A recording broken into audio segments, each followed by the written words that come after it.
let's turn Python into your personal calculator, and it's that simple. To do this, we need operators, and there are 5 of them. Let me show you. The addition operator had things together. For example, h1 equals 42, h2 equals 60, then score equals 20.9, total h equals h1 plus h2, then we print total h, close the bracket. We're going to have 1 or 2. Can we add integer and decimal together?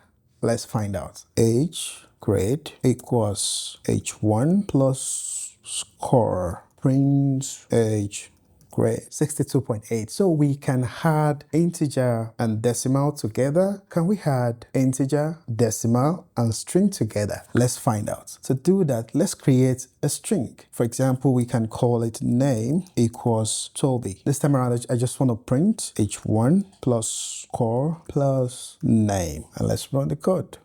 Unsupported, you can't add string with other data types. Now let's go to subtraction. If we had the subtraction sign here, what happens? The subtraction operator subtracts a variable or a constant from the other or more variables. So it does the subtraction, the multiplication just times really, the division divides just as normal calculator does. The last one comes as a percent sign, but it's called the modulo. It finds the remainder after the division. For example, 9 modulus 2 will give us 1 because 9 divided by 2 is 4, remainder 1. Let me show you how to do that. Let's say this is h1, 9, and this is 2, 9 divided by 2 is 4, and remaining 1. Let's say 9 divided by 3, the modulus is going to be, guess?